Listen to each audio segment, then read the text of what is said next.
Bismillahirrahmanirrahim. Assalamualaikum warahmatullahi wabarakatuh. Alhamdulillah, nahmaduhu wa nasta'inuhu wa nastaghfiruhu wa nastahdihi wa natubu ilayh wa na'udzu billahi min shururi anfusina wa min sayyiati a'malina, may yahdihillahu fala mudilla lahu wa may yudlil fala hadiya lahu. Asyhadu an la ilaha illallah wahdahu la syarika lahu wa asyhadu anna Muhammadan abduhu wa rasuluh. Allahumma salli wa sallim ala Muhammad wa ala alihi wa sahbihi wa mawala ma'ba'd. Sampai mana Tuhan? Sampai mana?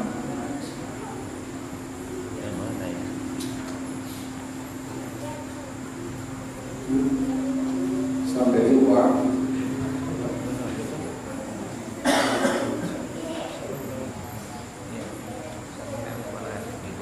Baik, ikhwan sekalian Allah Subhanahu wa taala, yang saya ingat dulu tentang bab al-amri bil muhafadzah ala sunnah wa adabnya.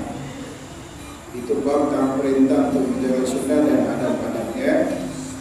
Kita telah menjelaskan beberapa ayat Al-Quran yang dikutip oleh Imam Nawawi untuk menjelaskan tentang betapa pentingnya kita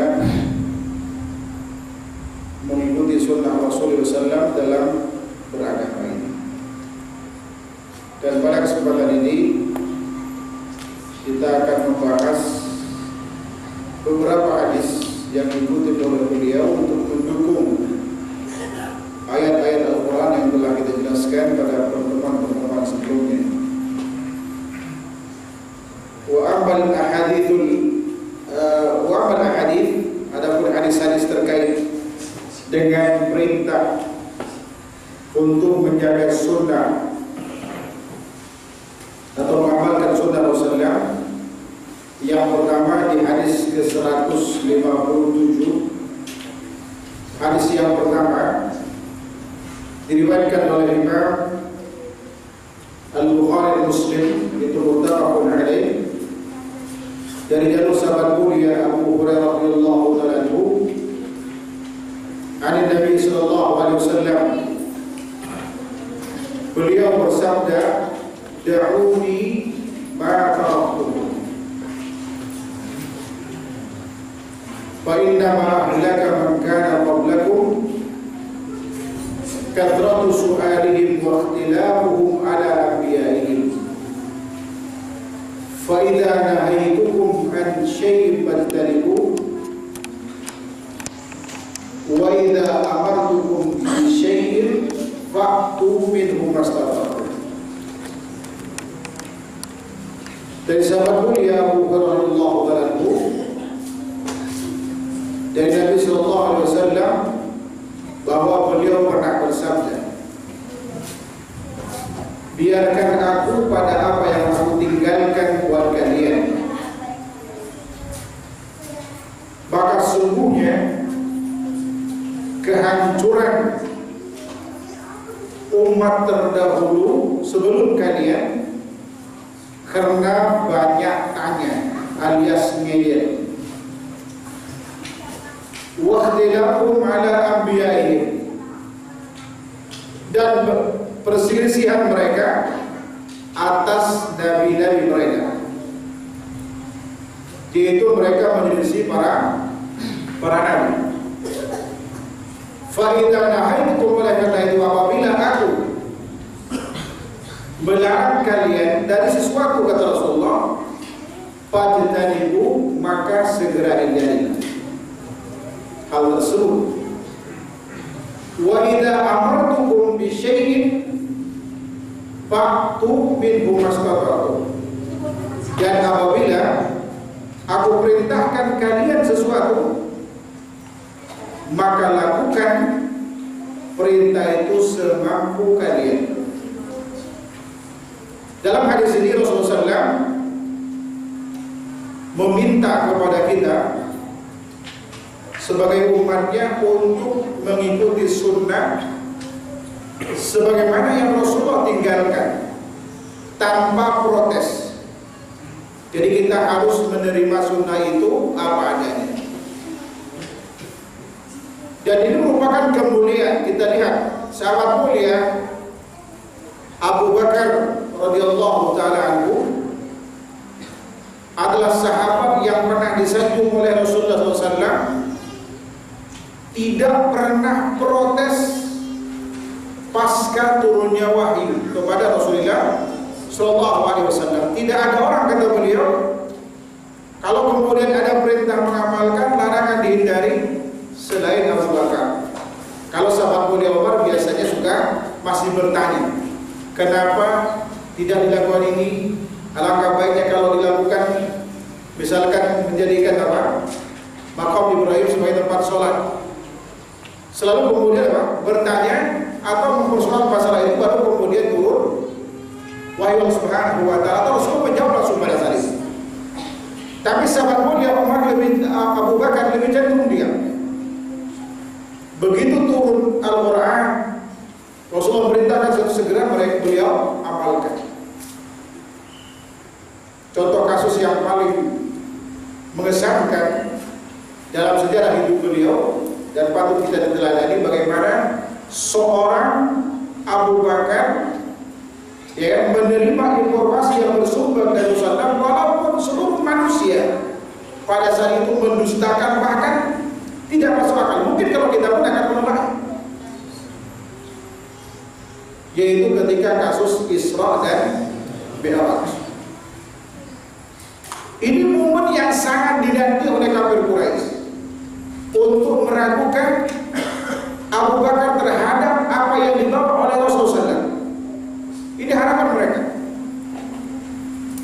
Ketika informasi menyebar bahwa Rasulullah pada malam itu dari Mekah lalu kemudian ke Masjidil Aqsa, dari Masjidil Aqsa kemudian naik ke Sidratul Muntaha, di malam yang sama ada di Mekah.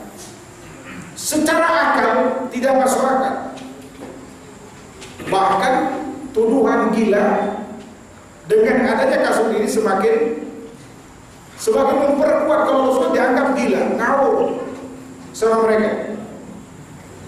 Kenapa lakukan sesuatu atau menginformasikan sesuatu kepada mereka yang mereka tahu bahwa Masjid Aqsa itu gak mungkin ditempuh dalam satu malam.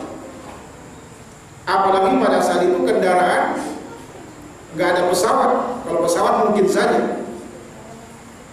Pada saat itu kendaraan hanya onta dan jalan kaki,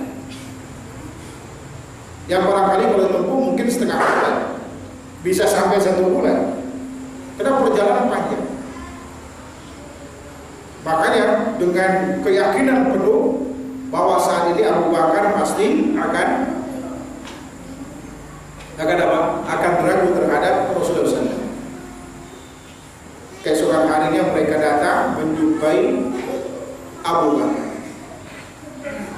Ya Rabbi Qahama, kata mereka, bagaimana menurut pendapatmu kalau ada seorang ngaku tadi malam dia berada di sini, lalu dia bilang ke Masjid Aqsa, baik Masjid Muntaha, sekarang dia bersama kita di sini. Kamu percaya nggak? Abu Bakar bilang, siapa yang mengatakan? Siapa yang mengatakan itu? Mereka bilang itu teman Muhammad. Nah, kalau dia, jangankan itu, lebih dari itu saya percaya. Selesai. Masalah. Ya, tapi tidak satu pun kemudian yang mengatakan bahwa Abu Bakar gila. Karena bukan bukan sasaran tembak. Ya, dia mungkin dibilang pengikut gila karena ngikut guru yang gila, kira-kira seperti itu. Alhamdulillah. Ini sahabat mulia Abu Bakar radhiyallahu anhu. Segala sesuatu yang bersumber dari Rasulullah, sekalipun menurut manusia, menurut akal sehat kita itu nggak mungkin terjadi. Dan dia tahu itu, tetapi karena Rasulullah mengatakan itu, Allah bisa berbuat apa saja. ya kan? Dan beliau yakin kalau Rasulullah adalah seorang utusan. Bahkan sebelum diutus menjadi Nabi Rasul pun, beliau adalah orang yang jujur, yang dapat dipercaya, yang tidak pernah dusta. Maka gelar Al-Amin itu kapan diberikan? Setelah menjadi Rasul atau sebelum menjadi Rasul? Sebelum menjadi Rasul. Dia percaya 100%. Itu sahabat mulia Abu Bakar.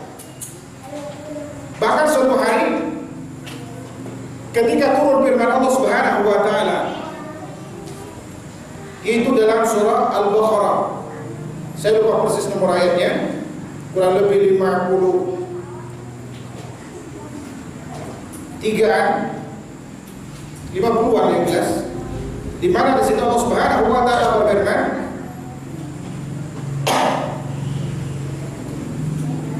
ini nggak bisa digeser. Tidak bisa. Baik, di ayat 54. Ketika Allah Subhanahu wa taala, wa idh qala Musa liqaumihi ya qaumi innakum dhalamtum anfusakum biittikhadikum wal ijla fatubu ila bariikum faqtulu anfusakum dzalikum khairun lakum inda bariikum fataba alaikum innahu wat-tawwabur rahim. Ayat 54 surah Al-Baqarah. Ingatlah tatkala Musa berkata kepada kaumnya, wahai kaumku, sesungguhnya kalian telah menzalimi diri kalian dengan menjadikan anak lembu sebagai sembahan selain Allah. Fatubu ila bariikum, maka bertaubatlah kalian kepada pencipta kalian. Faqtulu anfusakum, dengan membunuh diri kalian. Jadi taubatnya Bani Israel yang disyaratkan Allah Subhanahu wa taala pada saat itu, begitu melakukan maksiat, taubatnya adalah bunuh diri. Disuruh bunuh diri. Faqtulu anfusakum dzalikum khairun lakum inda bariikum. Itu lebih baik bagi kalian di sisi Rabb kalian. Fataba alaikum innahu huwat tawwabur rahim. Niscaya Rabb kalian akan menerima taubat kalian, sesungguhnya Dia Maha penerima taubat lagi Maha penyayang. Sahabat mulia Abu Bakar ketika mendengar ayat ini, dia berkata kepada Rasulullah SAW, ya Rasulullah, andai kata syariatmu bentuk taubat dari maksiat itu harus bunuh diri, Abu Bakar mau bunuh diri. Bukan sedang cari muka sahabat mulia Abu Bakar di hadapan Rasulullah SAW. Beliau mertuanya pada saat itu. Umumnya menantu cari muka di hadapan mertua, kan begitu. Jadi nggak mungkin seorang sahabat mulia Abu Bakar melakukan itu. Kita tahu beliau. Tetapi saking taatnya seorang Abu Bakar terhadap apa? Sunnah Rasulullah SAW. Menerima, ya kan? Apa adanya, sepanjang dalil itu benar penisbatannya kepada Rasulullah SAW. Nah, dan para sahabat Nabi SAW sebelum terjadinya fitnah, pasca meninggalnya Rasulullah, banyak orang yang murtad, apalagi terbunuh sahabat mulia Umar, terbunuh sahabat mulia Utsman, Ali bin Abi Thalib. Pada saat itu mereka masih saling percaya satu sama lain. Artinya begitu ada informasi dari Rasulullah, langsung mereka terima. Maka kalau kita lihat para sahabat, termasuk sahabat mulia Abu Hurairah ini, kalau kita lihat siratul adab beliau ketika menyampaikan hadis ini menggunakan an, ya, anin Nabi SAW. Tapi mu'an-annya Bukhari dan Muslim itu beda dengan mu'an-annya ulama yang lain, karena apa? Keduanya yaltazimus sihah. Mereka sangat konsisten dengan tidak memuat ke dalam dua kitabnya itu kecuali hadis sahih. Ketika jangankan kata qala yang mengisyaratkan bahwa seorang rawi dari sahabat itu bisa saja tidak bertemu langsung atau tidak mengambil langsung dari Rasulullah SAW. Apalagi sahabat mulia Abu Hurairah yang kita tahu bahwa beliau masuk Islamnya pada tahun ke-6 Hijriah, kurang lebih 4 tahun sebelum Rasulullah meninggal. Belakangan beliau masuk Islam. Ini yang kemudian jadi sasaran tembak orang Syiah yang diikuti oleh kemudian orientalis Barat, ya kan, bahwa masuk Islam kemarin kok paling banyak hadisnya, ya kan? Mana hadis Ali bin Abi Thalib, mana hadisnya Abu Bakar, mana hadis simpulan dan simpulan. Apalagi kalau dari sisi sigatul adanya, beliau sering menggunakan kata qala yang menunjukkan, mengisyaratkan bisa jadi beliau mendengar langsung, dan ihtimalnya kemungkinan besarnya beliau mengambil hadis itu perantara sahabat lain, walaupun ketika disampaikan itu tidak menyebutkan sahabat penyampai hadis itu kepada beliau. Karena pada saat itu mereka saling percaya, dan ulama sepakat, Ahlus Sunnah sepakat bahwa mursal sahabi, yaitu ketika sahabat mendapatkan hadis dari seorang sahabat, ya kan, atas nama Rasulullah, ketika kemudian menyampaikan ke sahabat lain tanpa menyebutkan sahabat yang menyampaikan hadis pertama itu, langsung qala Rasulullah SAW, saking percayanya kepada sahabat yang pertama tadi. Ini mursal sahabi namanya. Ulama sepakat bahwa hadis semacam ini diterima sebagai hujjah bagi kita, kecuali orang Syiah. Mereka menolak hadis yang semacam ini, menjadi celah bagi mereka untuk apa? Untuk mengadakan syubhat supaya umat Islam ragu terhadap hadis Rasulullah SAW. Nah, tetapi pasca meninggalnya Rasulullah terjadi fitnah, sehingga para sahabat pada saat itu mulai hati-hati menerima hadis Rasulullah SAW, sebagaimana pernah saya jelaskan sikap sahabat mulia Umar bin Khattab radhiyallahu anhu dalam Bukhari, Abu Daud dan lain-lain, ketika beliau memanggil sahabat mulia Abu Musa al-Asy'ari, ya kan? Tiba-tiba Abu Musa al-Asy'ari segera pergi ke rumahnya. Ternyata begitu assalamualaikum 3 kali, 3 ada jawaban, segera pulang. Dia takut, ada apa ini? Saya dipanggil, Umar ada di dalamnya, tapi enggak ada jawaban apa-apa. Dia takut pada saat itu. Sementara hadis Rasulullah yang pernah beliau dengar mengatakan, idza sta'dzana ahadukum thalathan falam yu'dzan falyarji. Apabila salah seorang di antara kalian minta izin, ya kan, enggak ketok 3 kali enggak ada jawaban, jangan maksa, segera pulang. Sementara saya dipanggil, kok ada jawaban, ada apa ini? Beliau ucap pada takut. Akhirnya pergi, sahabat mulia Umar membuka pintu, ternyata Abu Musa al-Asy'ari dikejar sama beliau. Kenapa kamu pergi gitu? Lalu beliau sampaikanlah hadis tadi yang beliau dengar dari Rasulullah. Sahabat mulia Umar karena saking takutnya, bukan tidak percaya dengan hadis Rasulullah, trauma karena banyaknya orang yang keluar dari murtad pada saat ini. Orang-orang munafik murtad, bahkan tidak mau bayar zakat yang kemudian diperangi oleh sahabat mulia Abu Bakar radhiyallahu anhu.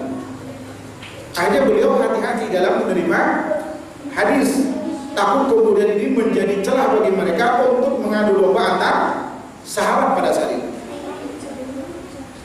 Siapa yang menjadi saksi bagi kamu? Selain kamu mendengarkan hadis, siapa? Kalau kamu nggak dapat dari lain memberikan kesaksian penguat hadis bahwa ini dari Rasulullah, saya akan siksa kamu tambah takut lagi. Sahabat mulia Abu Musa. Lalu kemudian dia sahabat mulia Abu Sa'id al-Khudri, ya kan, mengatakan bahwa ada sahabat mulia Ubay bin Ka'ab disuruh untuk menemui Umar. Versi lain bahwa ketemu di masjid, ya kan, di Masjid Nabawi. Lalu sahabat mulia Ubay bin Ka'ab berkata, saya ya Amirul Mukminin, yang menyaksikan itu. Pada saat itu saya orang yang paling kecil katanya usianya saat itu, ya kan, ketika Rasulullah menyampaikan hadis itu. Lalu Rasulullah sahabat mulia Umar berkata, saya bukan tidak percaya kepada Anda, tapi saya khawatir banyak orang berbicara atas nama Rasulullah SAW. Ini sikap hati-hatinya sahabat pada saat itu. Ya kita juga harus demikian, apalagi sekarang di tengah maraknya apa? Bid'ah, masya Allah, sulit dimana kita membedakan antara hak dengan batil. Bahkan hati-hati sekarang, hatta riwayat Bukhari Muslim pun juga hati-hati, harus dicek kitab aslinya. Karena belakangan ini banyak hadis dinisbahkan kepada Bukhari Muslim karena nama besar mereka. Ternyata itu kerjaan orang Islam, begitu dicek kitab aslinya tidak didapatkan hadis itu.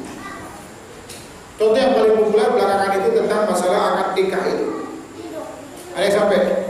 Ada yang pernah menerima tentang akad nikah? Begitu kita akad nikah itu berarti artinya dalam Muslim versi hadis walaupun tidak disebutkan redaksinya, kita terima perempuan itu dengan segala macamnya, tanggung jawabnya. Kalau dia bilang melakukan dosa berarti kita juga terima dosanya dan seterusnya. Pernah dengar ini? Saya coba berapa kali, setiap per kalimat dengan menggunakan kata kemungkinan itu dari Rasulullah. Saya coba, saya tidak dapatkan. Ternyata ada ustaz juga menghadiri ketika ditanya yang sama, juga mendapatkan problem yang sama, dan kita simpulkan bahwa hadis itu bukan dari Imam Muslim, tetapi dibuat atas nama Imam Muslim. Walaupun di dalam hadis itu tidak sebutkan nama Rasulullah SAW, tetapi nama besar Muslim, ya kan, cukup berbahaya bagi orang. Oleh karena itu juga hati-hati kita, khususnya yang mengandalkan bacaannya pada belajarnya pada Syekh Google, ya kan, itu hati-hati, ya kan, karena Syekh Google ini terlalu baik, apa saja dikasih, mau yang sesat dikasih, mau yang setengah sesat dikasih, mau yang benar juga dikasih.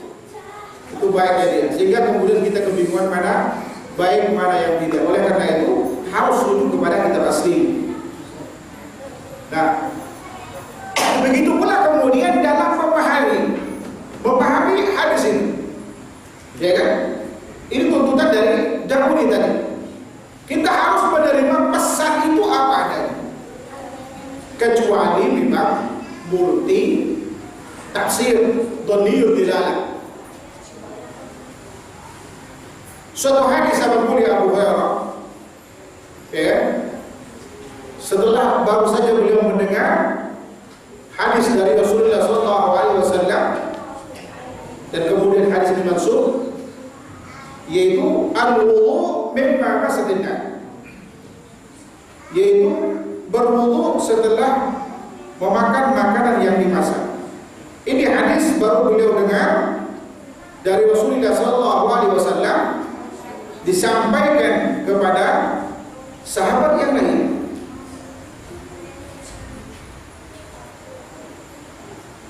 Al-wudu mimma masadina. Pada saat itu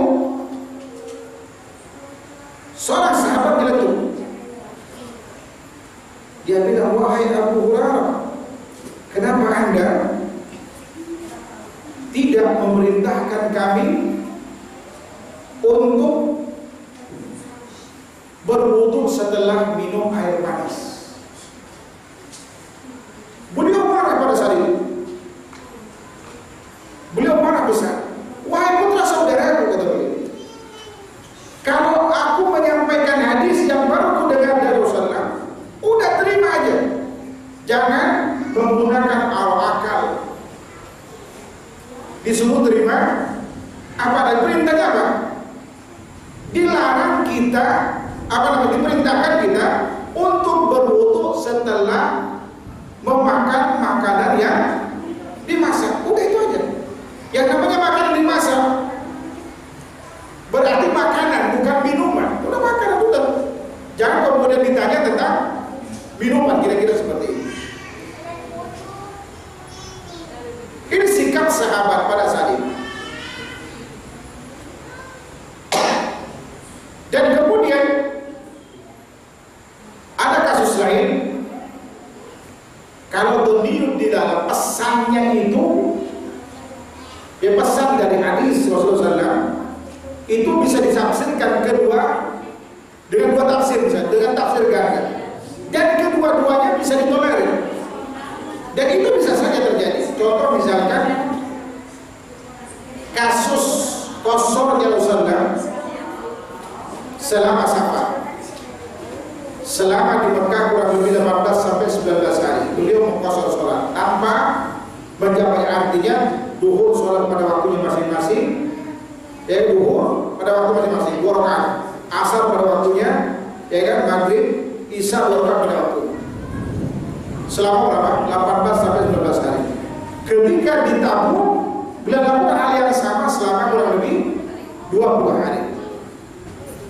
Dua sahabat mulia, Abdullah bin Umar dan Abdullah bin Abbas, punya kesimpulan yang berbeda terkait hadis Rasulullah. Sahabat mulia Abdullah bin Abbas berkata, kalau kami safar selama 14 sampai 20 hari, kami qashar sholat. Lebih dari itu kami sempurnakan. Ini versinya Abdullah bin Abbas. Jadi kalau kita safar 18 sampai 20 hari, katakanlah pergi kemana gitu kan, ke Surabaya atau kemana, kita boleh qashar selama 20 hari, 18 sampai 20 hari. Lebih dari itu, kata beliau, kami sempurnakan. Tapi sahabat mulia Abdullah bin Umar dan mayoritas sahabat, ya kan, menyimpulkan dari perbuatan Rasulullah ini, selama safar kami mau qashar salat. Selama safar kami mau qashar salat. Kenapa Rasulullah SAW? Dari mana kemudian ditafsirkan selama safar? Karena Rasulullah memang butuhnya ketika di Tabuk hanya 20 hari. Mungkin kalau perangnya berlanjut lebih dari itu, beliau lebih dari itu pula, begitu. Selama beliau berada di Tabuk, pasti beliau akan mengqashar juga. Selama di Mekah 18 sampai 19 hari, karena memang butuhnya pada saat itu cuma sejumlah hari itu, maka selama di Mekah beliau mengqasharnya. Maka sahabat mulia Abdullah bin Umar dalam riwayat Baihaqi, ketika tidak ada hujan itu selama 6 bulan mengqashar sholat. Bahkan ada yang setahun, sahabat mulia masuk. Bahkan ada yang lebih dari itu, lebih dari 6 bulan. Ada yang sampai setahun. Mereka mengqashar selama safar. Padahal hadis yang dijadikan landasan mereka sama. Ini yang istilah ulama itu dhanniyut dilali. Jadi pesan yang tersurat itu ganda. Dan keduanya bisa kita pakai. Ya kan? Keduanya bisa kita pakai. Ini dalam memahami dalil. Begitu pula kemudian dalam masalah apa? Dalam masalah perintah.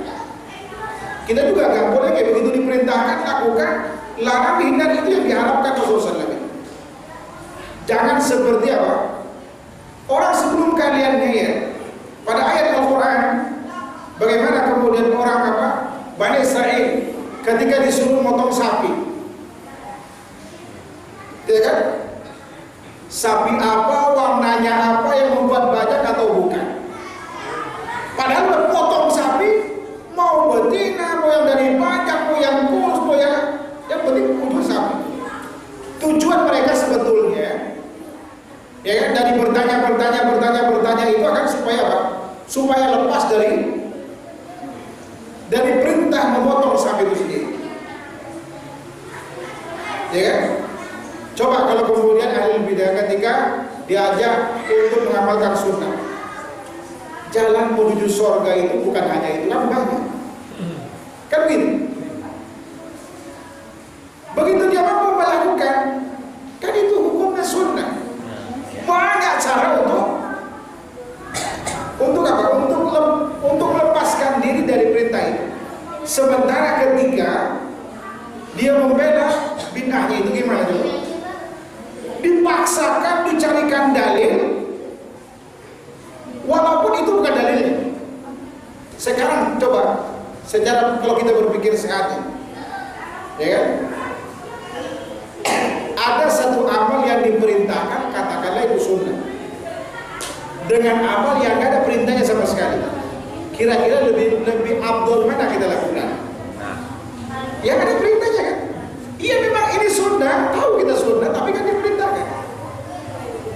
Sementara yang Anda lakukan ini sunnah enggak apa enggak? Sebetulnya bid'ah itu, ya kan, bid'ah itu banyak melanggar kaidah ini. Termasuk hukumnya. Coba saya tantang sekarang, saya minta kepada ikhwan sekalian itu berpikir, hukum amal bid'ah itu apa sih? Secara umum. Lalu terangkan pada saya, umumnya kan jatuhnya ke sunnah. Lalu terangkan definisi sunnah yang menjadi satu hukum dari suatu amal. Bagaimana proses ulama mengatakan kalau ini sunnah? Coba. Foto. Ya, keduanya boleh.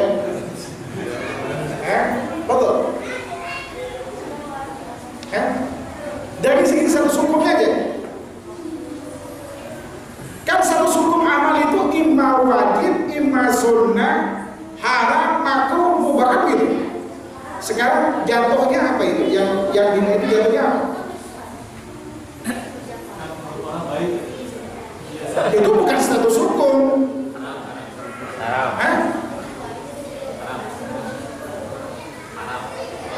Ya kata kita haram, kata dia kan enggak. Apakah hukumnya kata mereka? Coba tanya status hukumnya apa ini mas? Kalau mubah itu dalam masalah apa? Al-aslu bil asya'i ada masalah makanan sampai ada perintah asalnya ada apa? Dalil yang mengharamkan.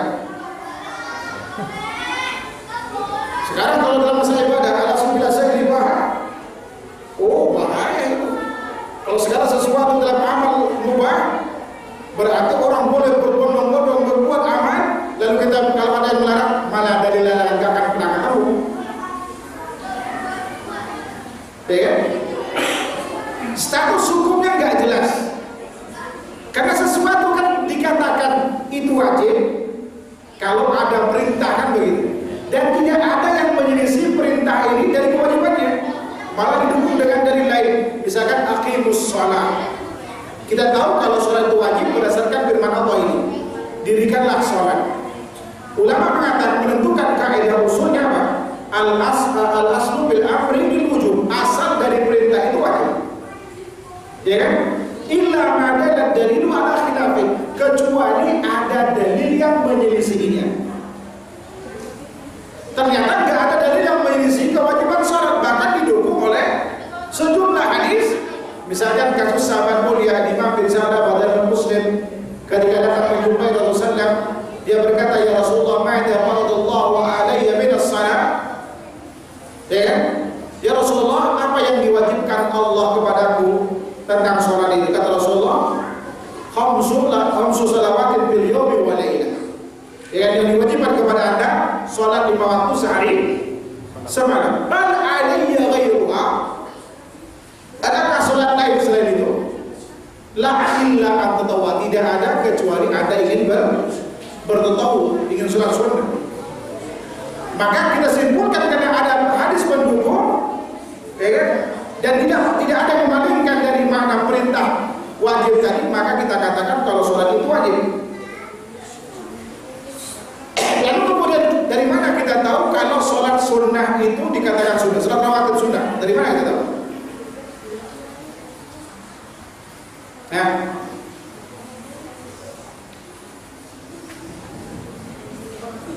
dari mana kita tahu? Paling gampang kan hadis itu saya bawakan tadi. Yang wajib itu sholat 5 waktu kan? Selebihnya sunnah, berarti sholat sunnah itu adalah sunnah. Ya kan? Ada perintahnya juga, misalkan dalam riwayat Imam Muslim dari Ummu Habibah, ma min abdin muslim yusalli isnatai asar raka'ah tatawwu'an ghairu faridatin illa manallahu lahu baitan bil jannah. Ya kan? Tidak seorang hamba muslim melakukan sholat sehari semalam 12 rakaat secara sukarela, maka Allah akan membangunkan baginya rumah di surga. Tahu sunnahnya di mana? Karena ada dalil. Sekarang katakanlah misalkan, apa yang kasih contoh yang paling gampang? Katakanlah maulid misalkan. Tahu status hukum sunnahnya maulid dari mana? Emang ada perintahnya? Gak ada kan? Untuk menentukan status hukum kan harus ada perintahnya dulu.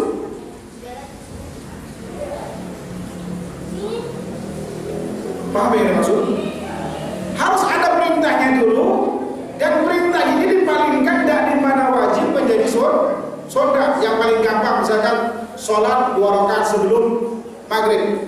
Rasulullah mengatakan dalam hadis riwayat Bukhari, "Shallu qabla al-maghribi rak'atain, shallu qabla al-maghribi rak'atain, shallu qabla al-maghribi rak'atain." Andai kata sampai sini, niscaya sholat 2 rakaat sebelum maghrib itu wajib. Sholatlah kalian sebelum maghrib 2 rakaat, sholatlah kalian sebelum maghrib 2 rakaat, sholatlah kalian sebelum maghrib 2 rakaat. Baru hadis selanjutnya, liman sya'a, bagi yang mau. Berarti dipalingkan dari mana wajib ke sunnah. Jatuhnya sholat 2 rakaat sebelum maghrib itu adalah sunnah. Cara pengamalannya lebih sering ditinggalkan dibanding pengamalan ini. Karena itu yang dilakukan Rasulullah. Nah, sementara maulid dari mana kita katakan itu sunnah? Ya, banyak kaidah ilmu yang kemudian apa? Bertentangan, ya, dengan amalan-amalan yang tidak disyariatkan. Iwan sekalian yang Allah Subhanahu wa taala. Kemudian juga perintah ini dalam mana hukum punya arti bahwa ketika Rasulullah SAW tinggalkan sesuatu, ya, ada pendorong untuk dilakukan pada saat itu, tetapi Rasulullah nggak lakukan dan tidak ada penghalang, maka sunnahnya juga ditinggalkan, jangan dilakukan. Contoh yang paling gampang, ada syubhat, kenapa kita dilarang ngaji di atas kuburan? Rasulullah tidak pernah menentukan tempat, ya kan? Zaman dulu juga nggak ada kantor, berarti kalau ngaji di kantor sekarang juga bid'ah. Bagaimana kita menjawab syubhat ini? Nah, gimana? Kalau antum ditanyakan begitu gimana? Oh, jangan ngaji di atas kuburan kan? Itu beda. Zaman Rasul juga nggak ada apa ngaji di kantor, nggak ada kantor di sana zaman itu. Berarti kan sekarang antum ngaji di kantor juga beda. Gimana? Hadis yang menjadikan rumahmu seperti kuburan. Iya betul. Hah? Yang saya tahu yang menjadikan. Bagaimana antum cara menggunakan dalilnya? Bagaimana coba terangkan? Bahwa dengan menggunakan bahwa ketika rumah dijadikan apa, ketika larangan itu justru berbalik menjadi ketika kita mengaji di atas kuburan atau di kuburan, itu yang nggak boleh, karena jangan jadikan rumahmu seperti kuburan. Jadi tidak boleh baca Al-Quran di kuburan. Larangannya adalah ya kalau di kuburan berarti nggak boleh ngaji. Berdasarkan hadis itu. Iya. Paham? Ada nggak paham? Gimana coba? Gimana memaafkan? Sama begitu juga. Ya. Tapi kalau kata mereka, kan juga nggak ada di zaman Rasulullah SAW itu ngaji di kantor. Berarti kalau ngaji di kantor sekarang beda juga. Ada? Belum.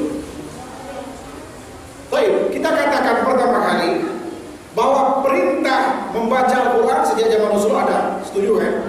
Oke, berarti ada pendorong untuk dilakukan bacaan Al-Quran itu. Ya kan? Dan zaman Rasulullah SAW itu ada kuburan. Tetapi Rasulullah nggak pernah baca Al-Quran di atas kuburan.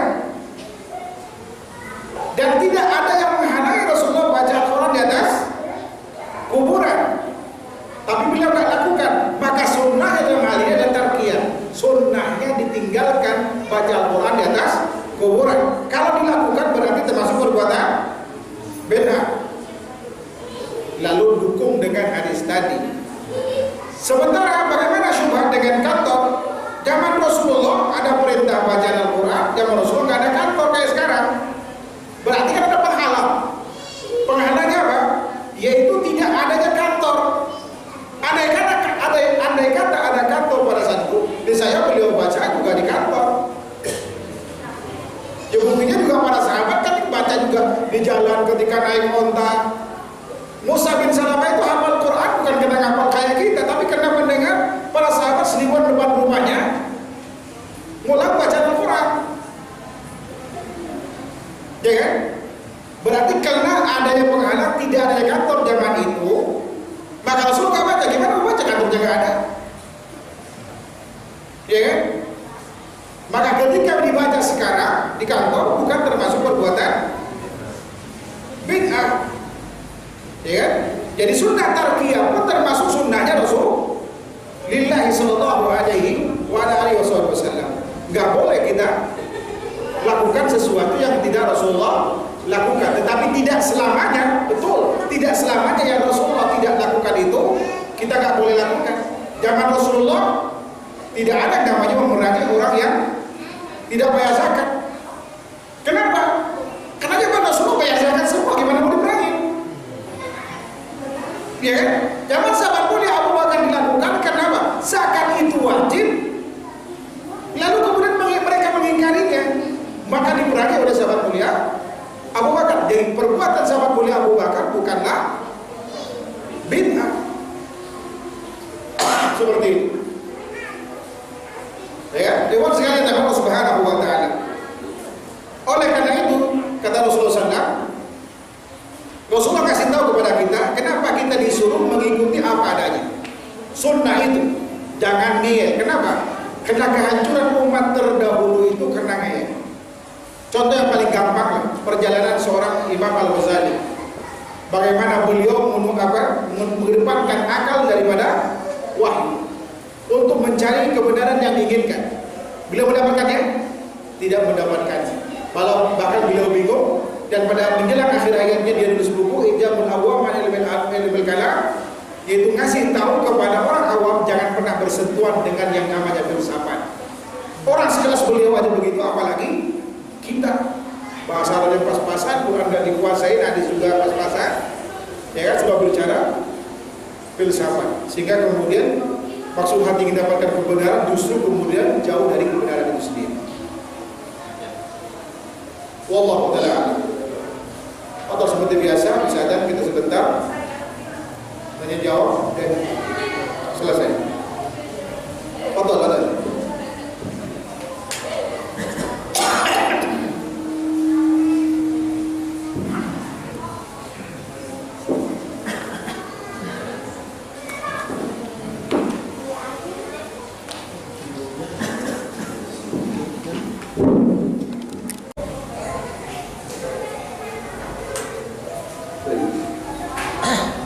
Kemudian selanjutnya Rasulullah mengatakan kaidah ilmu bukan syai bertadiku, dan apabila aku telah melarang dari sekalian sesuatu maka segera tinggalkan. Dan apabila aku perintahkan kepada kalian melakukan sesuatu, lakukan semampunya. Ya, karena kalau larangan itu setiap orang ya, bisa meninggalkannya. Makanya kita jangan mencari celah untuk membolehkan sesuatu yang telah dilarang oleh Rasulullah SAW. Katakanlah kita sampai sekarang masih sering berdebatkan tentang masalah isbal ini. Kalau kita kumpulkan seluruh terkait dengan isbal itu, ancamannya sangat berat. Ancaman sangat berat itu neraka. Tidak ada orang yang paling sombong daripada orang yang diancam neraka lalu kemudian dia abaikan ancaman itu, ya kan? Dan Rasulullah sendiri mengatakan dalam riwayat Bukhari al-isbal wa iyyakum al-isbal al-izar fa al-isbal min al-nakhiyah. Hati-hati kalian dengan isbal, karena isbal itu bagian dari kesombongan. Isbal sendiri bagian dari kesombongan, dan sholat bisa diterima karena isbal. Berarti ancamannya apa? Neraka. Sholat tidak diterima di akhirat nanti, karena Allah Subhanahu wa taala mencuekin dia. Allah tidak hubris dia. Ya kan? Mungkin ada yang mengatakan bahwa ini adalah makruh hukumnya. Katakanlah makruh. Apa susahnya kalau kemudian kita ngambil yang lebih selamat?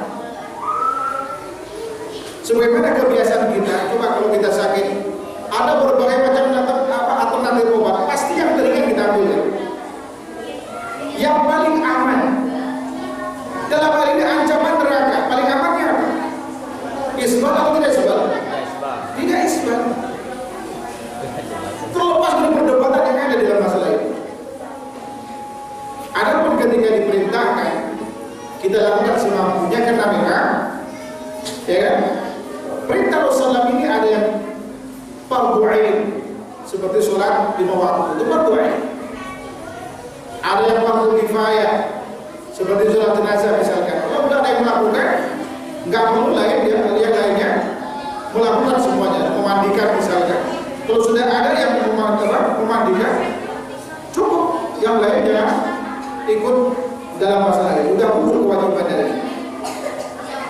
Begitu pula perintah Rasulullah ada yang sifatnya sunnah muakkadah, sunnah yang sangat ditegakkan untuk dilakukan, dan ada yang sifatnya mustahab, bahkan ada yang sifatnya opsional.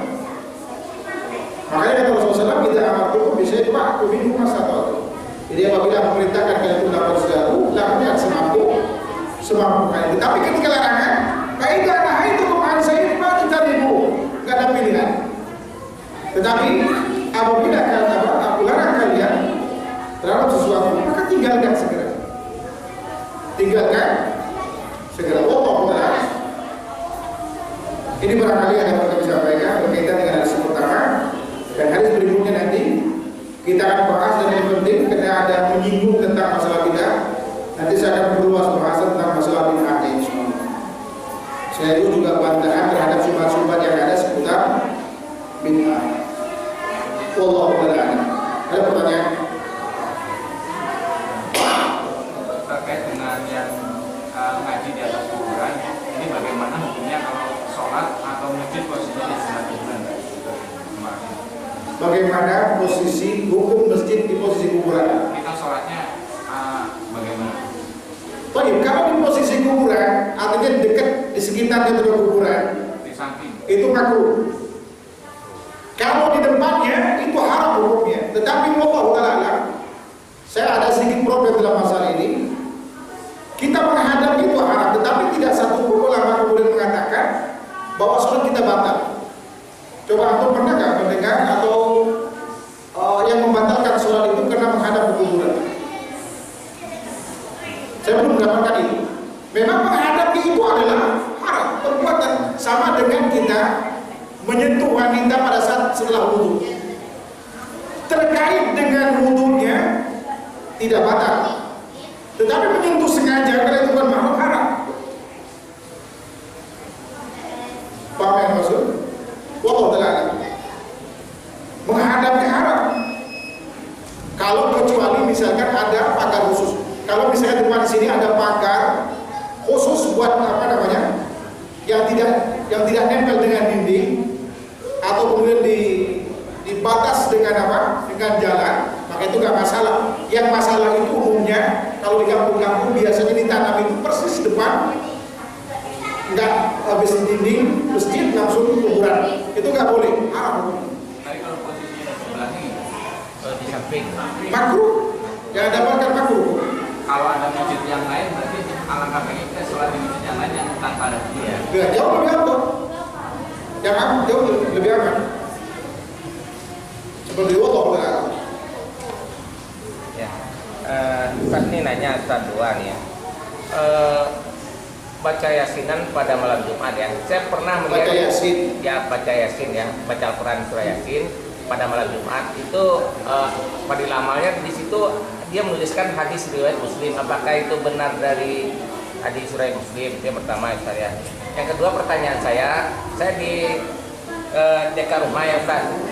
Kalau sholat berjamaah itu imam itu saya sudah walat dolin itu dibaca Rabi Binti Ustaz, Rabi Binti baru amin gitu Ustaz. Jadi pergi kemana-mana sama seperti itu Ustaz. Jadi gimana status kita untuk berjamaah itu Ustaz? Apakah kita masih ikut berjamaah karena berjamaah itu wajib katanya Ustaz? Ya terima kasih Ustaz. Syarat minimal orang yang menjadi imam itu bahwa setelah pribadi sah sholatnya. Ya, itu syarat minimal. Sah sholatnya. Kalau kemudian kita sholat dengan orang yang seperti itu, kita tahu bahwa orang yang memasukkan bacaan sholat yang bukan bagian dari bacaan sholat ke dalam sholat itu bisa batal sholatnya. Terkait sabda Rasulullah dalam Muslim bila hadis sholat la yaslubi syai'un min kalamina. Sungguh sholat ini tidak boleh disisipi dengan ucapan manusia. Maka ketika ucapan amin waladhdallin wa bighfirli wa liwalidayya amin itu bukan bagian dari bacaan sholat atau baca hadis mana, tidak akan ketemu dengan wa bighfirli wa liwalidayya amin. Atau dalam madhab Syafi'i pun dari kitab apa adanya ini. Itu di kampung-kampung memang ada, tidak tertulis, tetapi itu dibaca. Nah, persoalannya adalah kalau kemudian imamnya tidak tahu, tidak mengerti, mungkin tunggu dia dari kecil kenal dengan imam yang baca seperti itu, akhirnya kemudian juga ikut-ikutan. Maka dalam hal ini antum ikut sholatnya insya Allah tidak masalah, tapi harus antum tegur dia, kasih tahu, Pak, atau paling tidak bertanya posisinya, Pak, Anda saya dengar setiap kali mendengar apa ucapan Allah sudah baca Allah, kenapa Bapak firli wali dari amin? Lalu kasih tahu hadis itu, harus kasih tahu. Itu paling tidak itu bisa batal sholatnya karena masukkan nambah ya. yang bukan bagian dari baca sholat ke dalam sholat, itu dilarang sama Rasulullah. Ya kan? Persoalannya karena dia tidak tahu, mudah-mudahan Allah maafkan dan antum kasih tahu. Setelah itu, kemudian yang kedua, Yasin. Yang pernah ada kurang lebih 33 Yasin, 33 hadis tentang Yasin, itu tidak satu pun yang sahih. Kamu ditujukan kepada Muslim, dusta atas nama Imam Muslim. Antum sekarang gampang pakai aplikasi misalkan Fakta Bahasa bila saja, ya kan? Saya coba di sini tulis Yasin, ada nggak? Ya kan? Habis tentang Yasin baca bukan itu palsu. Itu juga dimuat di dalam bukunya Yasinan. Ustaz Yasin dan yang beliau ambil dari bukunya Syalban dari Allah Ta'ala. Tidak ada. Dalam Sahih Muslim nggak ada. Nggak ada ya? Iya, dia bohong atas nama. Iya, dusta itu. Atas nama Muslim. Allah Ta'ala. Apa tadi?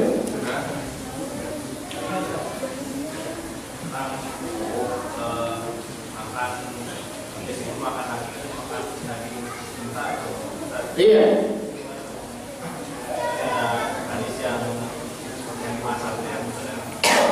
Kenapa?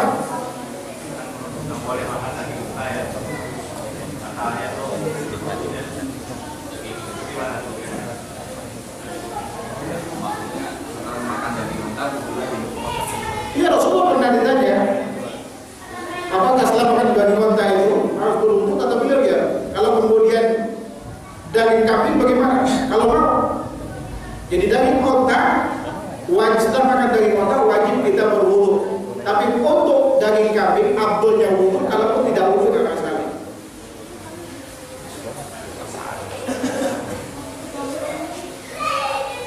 Kenapa? Karena Rasul yang mengatakan itu. Allah Ta'ala. Bagaimana kalau sekiranya kita sholat qobliyah itu di rumah, kemudian kita masuk ke masjid, masih ada sekitar waktu untuk kemudian sholat tahiyatul masjid atau berdoa kembali yang berdoa. Sholat qobliyah di rumah. Ya, Masuk ke masjid ada. masih ada waktu. Apa yang masuk masjid? Mana lebih antum pilih? Tahiyatul masjid atau kemudian doa? Tergantung antum mau yang mana. Karena keduanya sunnah. Tahiyatul masjid tidak wajib, itu sunnah muakkadah. Kecuali si Abdul Aziz Badawi mengatakan wajib. Mayoritas ulama mengatakan itu sunnah muakkadah, bukan wajib. Ya, kalau misalkan antum kondisinya barangkali sedang butuh untuk perubahan takdir antum dalam hidup, ya maksudnya doa. Kalau antum misalkan lagi, alhamdulillah Allah memberikan kelapangan dalam segala hal, ya lakukan semua itu. Tapi kalau bisa dapat keduanya, antum sholat setelah itu doa. Ya, Allah Ta'ala. Ada dalil saya nggak tahu kalau ada tahu hadis mengatakan bahwa puasa itu bisa menjauhkan nifak kita 70 tahun dari api neraka itu, maksudnya puasa sunnah atau puasa Ramadan. Ya, sebelum bicara itu kualitasnya dulu bisa. Allah Ta'ala umumnya, coba itu mungkin dapatkan itu dari kitab Qur'an Nasihin, itu memuat keutamaan puasa, khususnya Ramadan, Rajab, juga Sya'ban, dan mayoritas hadis dalamnya palsu. Ya, tetapi bukan berarti puasa itu tidak menghindarkan diri dari api neraka, tapi berdasarkan hadis itu bermasalah. Ya kan? Karena ada hadis riwayat Imam Ahmad, Rasulullah SAW pernah mengatakan, lengkapnya hadis ini dalam riwayat Bukhari ada, beliau katakan kullu amali bani Adam lahu illa siyam fa innahu li wa nasibi. Semua perbuatan anak Adam itu miliknya kecuali puasa itu milik. Aku akan berikan pahala dengan asyamu junnah. Ya, asyamu junnah, puasa itu adalah perisai. Dalam riwayat Imam Ahmad tambahan hadis terhadap hadis yang sama ini, asyamu junnah wa hisnun hasinun minan nar. Jadi puasa itu adalah perisai dan benteng yang sangat kokoh untuk melindungi seorang dari api neraka. Itu betul hadis. Tapi yang menjauhkan dari 1000 tahun dan segala macam, ini biasanya ciri hadis palsu, yaitu rokakatul kalimah, ya kan, janggal dari sisi isi. Dan diantaranya ciri juga biasanya amal kecil pahalanya besar. Kalau dosa kecil masalah susahnya luar biasa gede. Itu ciri hadis palsu secara awam. Ya kan, secara awam. Wallahu ta'ala. Jadi kalau bicara fadhail, lihat dulu kualitas hadis. Ya, jangan bicara ini puasanya apa. Kalau puasa, semua puasa, mau wajib mau sunnah, dia punya fadilah apa, melindungi dari api neraka. Hadis tadi umum sekali, tidak berbicara tentang puasa Ramadan saja, tapi seluruh puasa. Wallahu ta'ala. Saya mau nanya Ustaz tentang, saya kan di sekolah Sekolah SMA.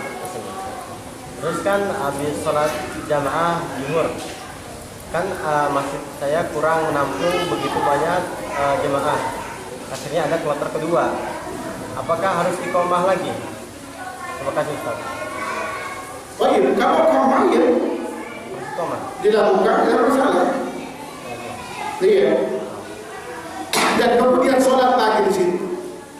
Ada pelarangan, saya tidak tahu. Saya masuk salmaan, termasuk orang yang tidak membolehkan sholat 2 kloter itu. Kalau misalnya gini, ini kan ada imam rawatibnya, udah selesai sholat, dibawakan seluruh hadis sama beliau berkaitan dengan ini. Nah, kita sholat masing-masing setelah itu. Kalau udah selesai sholat, gitu kan? Tetapi ada hadis yang juga disebutkan Syalbani dari Abu Dawud yang beliau tidak bawakan dalam kitabnya Al-Qaulul Mubin Ba'dal Musallin. Saya nggak tahu alasan kenapa. Ada seorang sahabat yang Abu Dawud sedang makan. Setelah selesai Rasulullah SAW melaksanakan sholat bersama sahabat. Kita tahu imam rawatibnya Rasulullah SAW. Lalu Rasulullah melihat seorang sahabat yang telat sholat, dia sholat sendirian. Lalu dia berkata kepada sahabat yang lain, ala rajulun yatasaddaq wa yusalli ma. Atau alangkah baiknya, ya kan, kalau seorang di antara kalian itu bersedekah, sholat bersamanya, padahal sudah sholat yang lain. Ini tidak dibawakan sama beliau, saya nggak tahu. Di dalam bukunya Al-Qaulul Mubin Ba'dal Musallin. Kalau ada kata hadis ini tidak ada, lebih kuat kemudian kita sholat sendirian. Setelah dilakukan sholat bersama imam rawatib itu, Allah. Tapi tidak ada hadis ini, Allah langsung sholat lagi. Kalau sholat lagi ya, seperti itu Allah.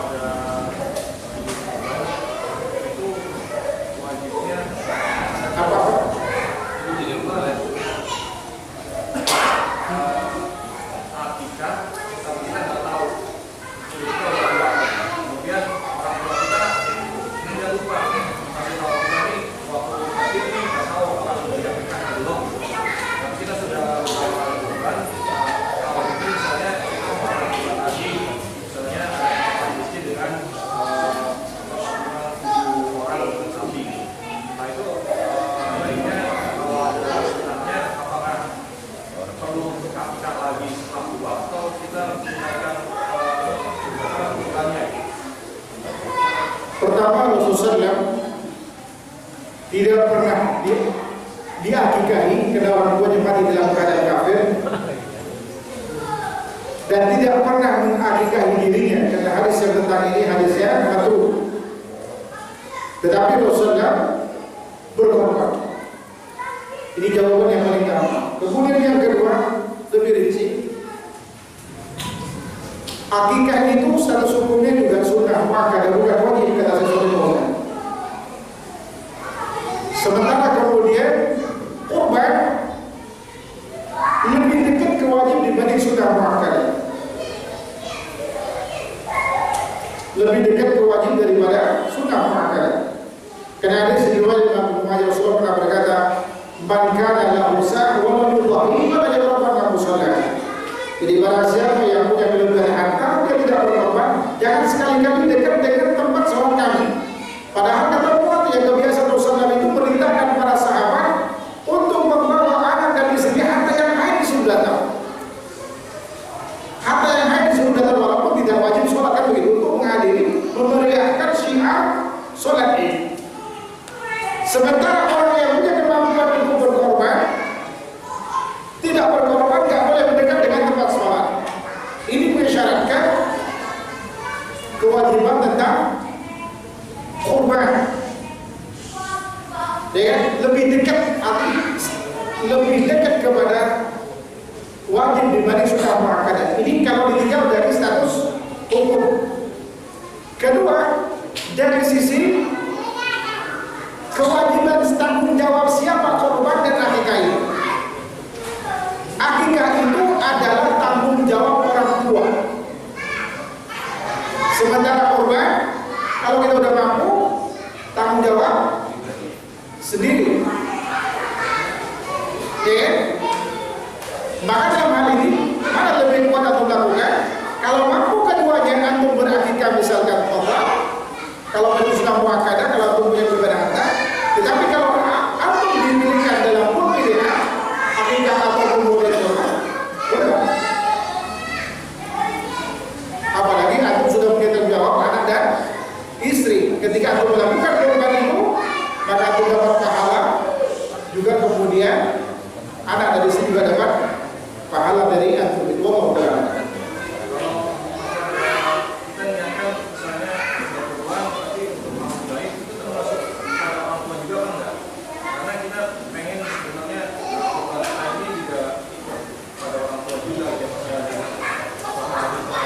Sekarang saya ingin tanya, orang tua itu masih hidup atau sudah meninggal? Masih hidup. Mampu melakukan sendiri atau tidak?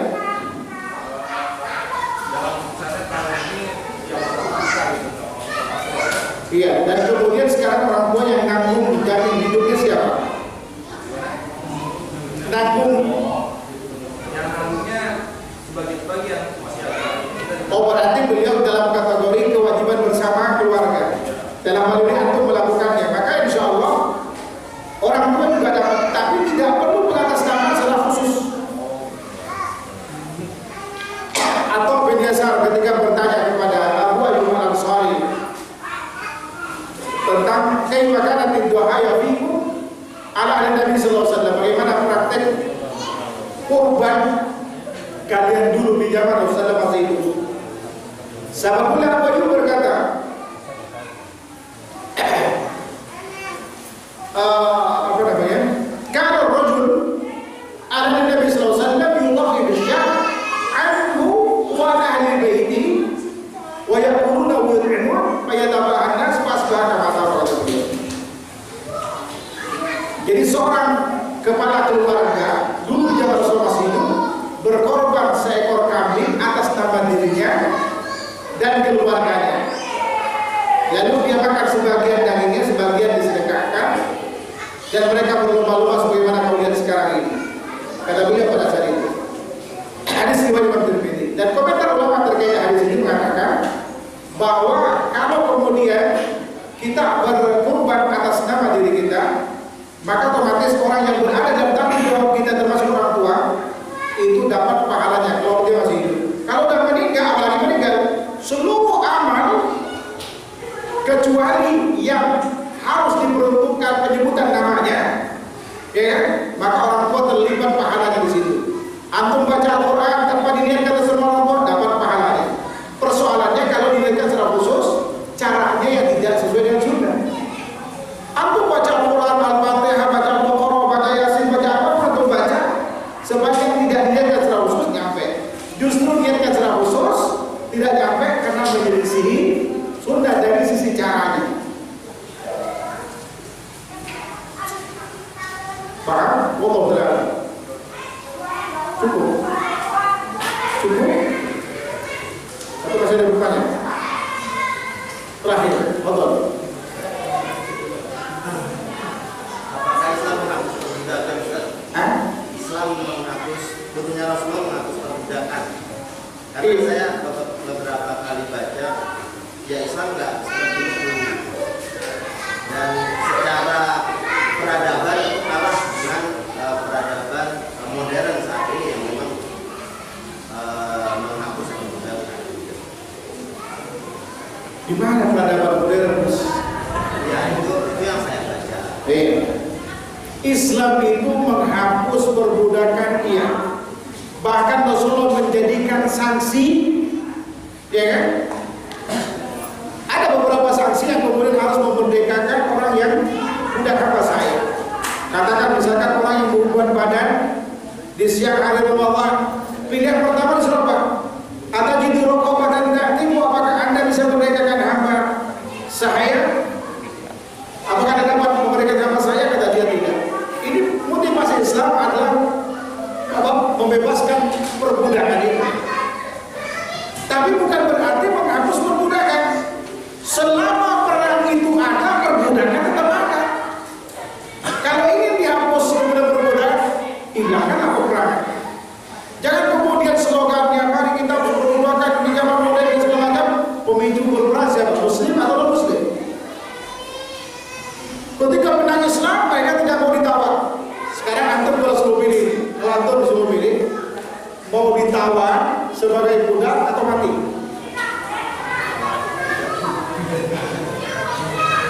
Iya, itu udah pilihan. Laki-lakinya mungkin pancung, kan begitu. Kecuali anak kecil, orang tua sama wanita masih disamakan. Kenapa? Dengan harapannya dia, walaupun dia tidak masuk Islam, kan boleh digaulin. Dia punya anak jadi tua. Siapa tahu dengan demikian dia masuk Islam dan umumnya dimerdekakan. Nanti kemudian diutus ke kaumnya menjadi dai. Ini keturunan sekular jadi dai. Motivasinya apa? Supaya Islam itu tersebarkan. Salah kalau kemudian Islam anti dengan apa namanya? Dengan perbudakan. Justru Islam anti dengan perbudakan itu sebetulnya. Ya kan? Maka disebarkan Islam supaya perbudakan itu justru tidak ada. Tetapi kalau kemudian dipicu untuk perang dan terjadi perang, umat Islam menang, maka mau tidak mau daripada dibunuh, maka diperbudakkan dia. Wallahu a'lam. Ini barangkali yang dapat kami sampaikan. Kurang lebihnya mohon maaf. Wassalamualaikum warahmatullahi wabarakatuh. Subhanallah wa bihamdika, asyhadu an la ilaha illa anta, astaghfiruka wa atubu ilaik. Wassalamualaikum.